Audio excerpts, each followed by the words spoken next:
మామా ticket book చేసిన వారా? అరే 20 రోజుల ముందే చెప్తే నీగింత లాపర్వా చేస్తే ఎట్లరా? రమేష్ గారు చూడు నెల రోజుల ముందే బుక్ చేసుకుండాట. అరే పరిశాన్ ఎందుకురా, పొద్దుగాల ఫోన్ చేసిండ్రు, మనోళ్ళు 10 మంది ఉన్నారంటే సపరేట్ బండి పెడతారట. ఏ గంటల రేట్ ఎక్కువరా?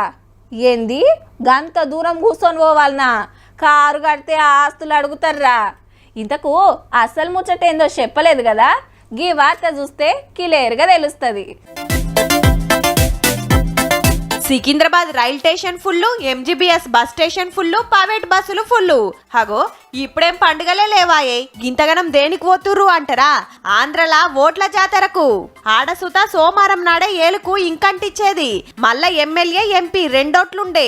నచ్చిన పార్టీని గెలిపిస్తానికి ముందే రైల్ టికెట్ బుక్ చేసుకున్నారు, బస్సులు మాట్లాడుకున్నారు. ఇండివిడువల్ 10 సీట్లు బుక్ చేసుకునే వాళ్ళు ఉన్నారు, ఒక్కొక్కటి చేసుకునే వాళ్ళు ఉన్నారు. చాలా మంది కూడా బస్సు బుక్ చేసుకుంటే అడుగుతున్నారు అప్పట్లో ఓటేసి రావడానికి. తెలంగాణ అంతటా 30 లక్షల మంది దాకా ఆంధ్ర పబ్లిక్ ఉంటే హైదరాబాదులనే 20 లక్షల మంది ఉన్నారు.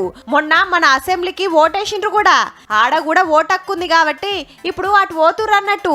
పోరలకు ఎండాకాలం తాతీలు, మళ్ళా రెండో శనివారం ఐతారం చాలా మందికి సెలవులు. లేకుంటే ఒకనాడు లీవ్ పెట్టినా 3 రోజులు కలిసి వచ్చే.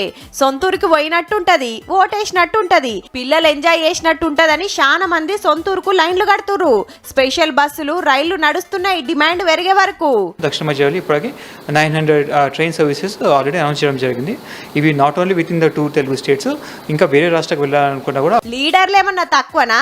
తప్పకుండా రావాలి, టికెట్ ఖర్చు పెట్టుకుంటాం, వచ్చినాక పైసలు ఇస్తాం అని ఫోన్లు వేసి బతిమలాడుతుర్రు. కొందరైతే సపరేట్ బస్సులు సుత పెడుతున్నారు. శనారం అయితారం బస్ చార్జీకి ఇస్తారు, అందరికి ఇస్తారు. చాలా మందికి బాయ్స్ కి గర్ల్స్ కు అందరికి ఓట్లు ఉన్న వాళ్ళకి ఇస్తారు. ఫోన్లో వేసే వాళ్ళకి వేస్తారు. 1000 రూపాయలు ఇస్తారు, ఓటుకి 1000 రూపాయలు. సర్పంచ్ పైసలు ఇచ్చిపోతాడు, ఈడ వస్తాం.